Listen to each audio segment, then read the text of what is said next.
A good thing about living in Washington State is there is a great source of local breweries at every gas station you go to. But yeah, today's video, I thought I'd do something a little bit different. I'm actually in the process of making my own album right now. And so I thought today I would just show you not like clean, well set up Seth, where I have a perfect plan of attack for a production. Instead, I'm just going to let the camera roll while I do my thing. Maybe this track will end up on the album. Maybe it won't. I don't know. But yeah, let's just jump into it. Little known fact, I actually hate recording with these lights on. It makes it really hard to see. And then these lights can go off. Might need to turn up the brightness in OBS. Like, I'm being very sincere right now. When I'm actually like making stuff for me, this is what it looks like most of the time. All right, so let's just see what we can do. Lately, what I've been doing is I've been top lining stuff in BandLab on my phone, and then I'll just bring it in. I'm not avoiding, I'm not sidestepping, I'm addressing I'm not avoiding all my issues. I don't even know what key we're in right now. I'm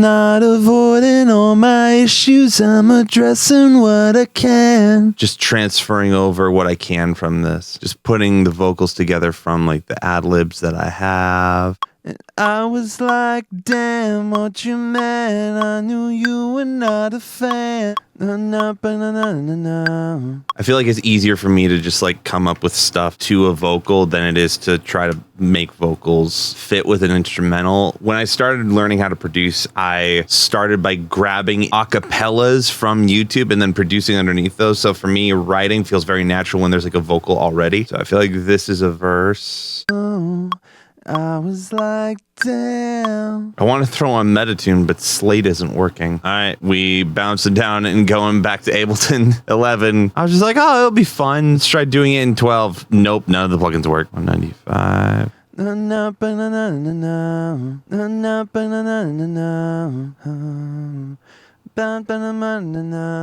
See, now that I have like sort of a guide vocal, I can really use that as like a bed to start writing an instrumental underneath there. Now we'll just take that processing and freeze it and flatten it. Then we have the rubber bridge guitar. Damn.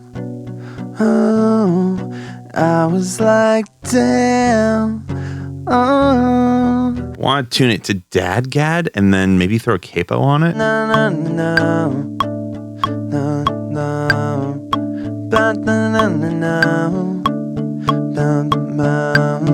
And I was like, damn. Oh. Yeah, that rubber bridge sounds like a vibe. And I was like, damn, what you meant, I knew you were not a fan.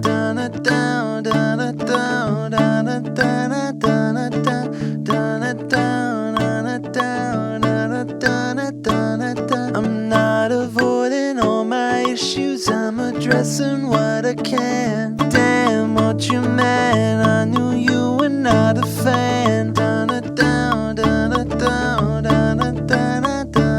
I feel like I want almost like a Japanese house style, like moving bass line. I want it to be like very minimalist and dry. I don't really have anything else on the record right now that's like that.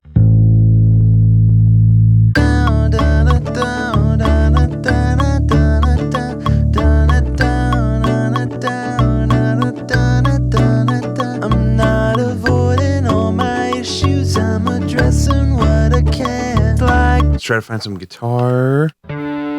I want to double up the bass line, make it nasty. And I was like, damn, what you meant, I knew you were not a fan. I feel like that has some cool movement to it. Damn, what you meant, I knew you were not a fan.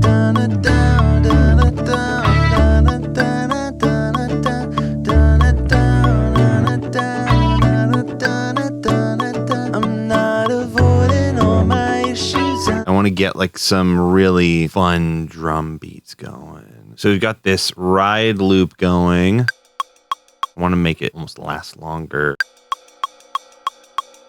I was like, damn. I want to see how thick I can get sounding with no reverb. You man, I knew you were not a fan.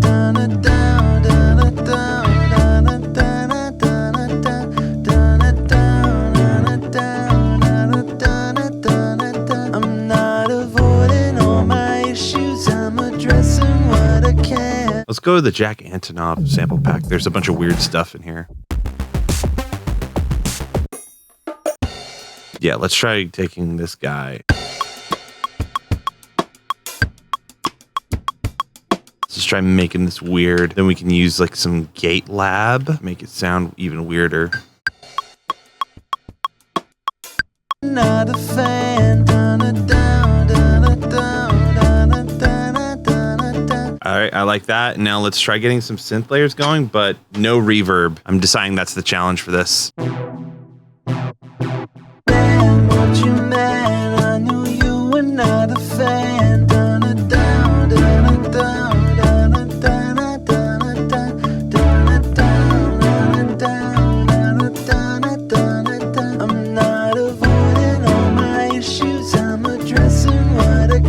All right, now let's try freezing this and flipping it backwards. See if that does anything. And then there's a little bit of a crispy layer on that high end that I want to tame. I don't think I like it.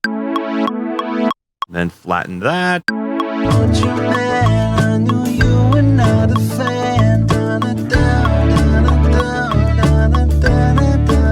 I feel like with a song like this, you need to like add like too much and then decide what you're going to pull back later. Right now we're going a little too indie. I want to make drums a little bit more angry.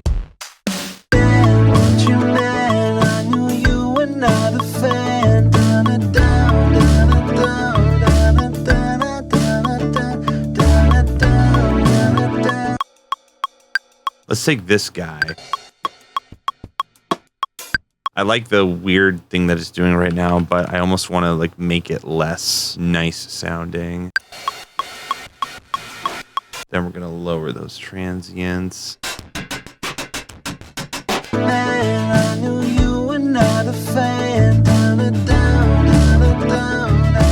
Yeah, I almost want to make this more aggressive sounding.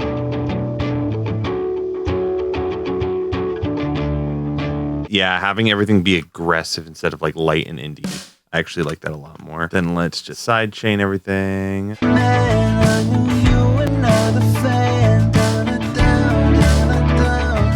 I almost want to make a grittier bass. Let's do like a CLA.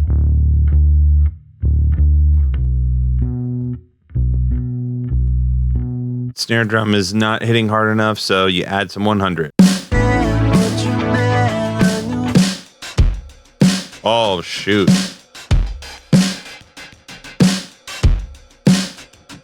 Here's what I want to do now. Grab this DI. Throw it up an octave. Throw emergence onto that.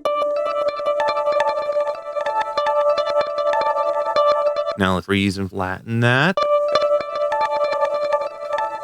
And then we're going to use, let's do gate lab. Bring it down.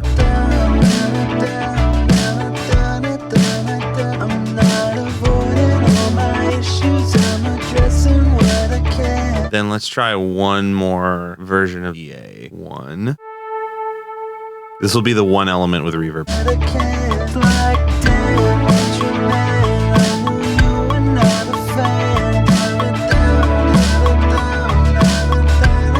Yeah, some really simple open hats on the second half.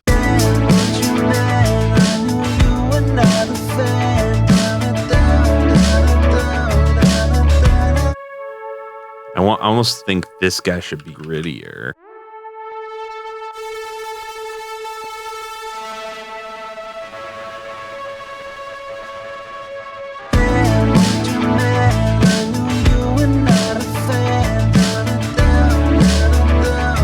All right, I think we're good for the evening. This is what the final track sounds like. Again, I'll probably turn this into something more substantial later on, but it's out of my head. It's out of my head. Oh, it's out of my head. It's out of my head. Oh, I think I understand where I am, how to make it back again. I'm not searching for myself. He's refining who I am, in the way I